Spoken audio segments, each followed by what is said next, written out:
talakawa yau da me aka zo. Wali, talakawan jihar Kano ku ci gaba da addu'a tun daga nan ƙasa har zuwa sama. Ga jam'iyyar APC gandujiya ta kama rikici, kuma wannan rikicin ba za ku ji sassauci ba. Sassauci idan kun ji sai kun bar gadon mulki ko kun shiga kabarinku idan kun yi aikin sassaucin.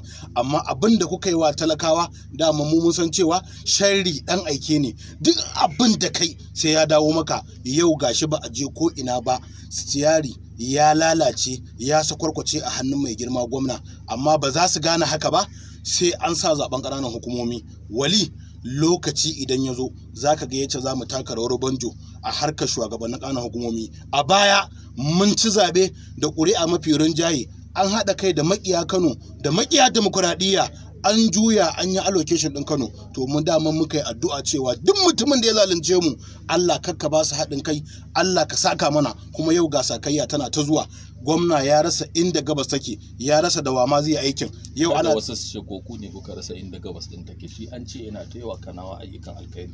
Yana dai ta karɓo Kanawa bashi da hawansa zuwa yanzu. Kano gaba ta ciko baya. Kowa ya san irin bakin duhun da jihar Kano ta shiga, kowa ya san irin mummunan halin da jihar Kano suka shiga. Yau gashi ciyamomi suna kukan cewa ba a ba su giran ɗinsu, duk da doka da federal government ta yi cewa a dinga ba ƙananan hukumomi giran ɗinsu, amma a bayar da hannun dama a karɓe da hannun hagu. To amma za ka sani in Allah ya yarda ana sa zaben ƙananan hukumomi sai mun tuntsirar da dukkan shugabannin ƙananan hukumomin nan, musamman na ƙaramar hukumar Kumbotso wanda yake kamaceceniya da Malam Audu Ganduje. Domin me? Kamar gumba kamar gatanta. Kabiru Fanshekara din nan idan ka ganshi ba shi da maraba da Ganduje, zai iya zance yau gobe i canja, ba haka yake ba. Baya jin kunyar itara al'umma ya ce za a gina masallaci ko za a gina islamiyya ko za a taimaka musu da harkar transformer, kuma ba zai ba. Harshen kafa alƙalin ka naga kai ba dan karamar hukumar Kumbotso bane. Ni mazaunin karamar hukumar Kumbotso ne,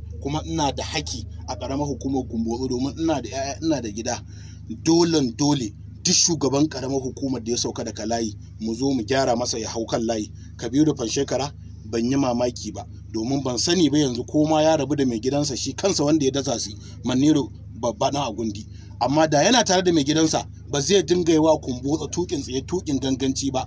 Wali, ko kunya mutumin nan bai ji ba. Mutanen wajen Abacha Youth Center din nan aka zo aka zauna aka yi magana baki da baki, mutum da mutum, amma mutumin nan ya kasa cikawa. Baya tausayi inda talakawa da masu jego da jirajirai suke kwana a cikin ubar duhu da ubar zafi, amma wannan ciyaman din yayi buris, ba shi da hange sai hangen yanka rumfuna, sai hangen ina da kwana shop. To duk rumfar da ka yanka karamar hukumar Kumbotso in muka zo sai mun sa kafa mun yi fatali da ita. Amma ba a ji mutanen Kumbotso na irin wannan batutuwa akan shi ba na kalubale, sai a bakin ka kai da dama a iya cewa hamayya ce.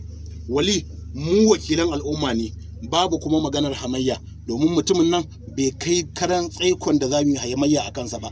Ma iyayen gidansa ma da suka ci suka tada kai ba mu yi hamayya da su ba. Mu abin da muke faɗa gaskiya. Idan kuma ka ga maka zafi ko ka zo ka magantu ko ka je ka yi aikin kwarai, amma idan ba haka ba muna nan mun sa tubaran hangen nesa. Duk wata kwana shau da wani labi da ake yankewa karamar hukumar Kumbotso wallahi sai mun bankaɗo shi. Shi isa muke gayawa mutanen jihar Kano daman suna ta kirayen cewa wannan sanata da ya sa ƙwallon kafa a jihar Kano ya ci mutuncin jihar Kano, ya ci mutuncin Hausa Fulani, ya ci mutuncin tarbiyyar 'ya'yan arewa. Domin a jihar Kano ka rasa abin da zaka sa mutane sai kwallon kafa. Idan an je kwallon kafan nan an ce an yi final da karamar hukuma ta Gwale, amma da ya aka karshe dai a je a ta rigingimu. Na tambayi malamai sun ce ba su ji daɗi ba. Jihar Kano idan so kake kai abin da za a yaba maka, ka sa gasar karatun alkur'ani, shine talakan jihar Kano zai ce ya ji daɗi, zai maka addu'a.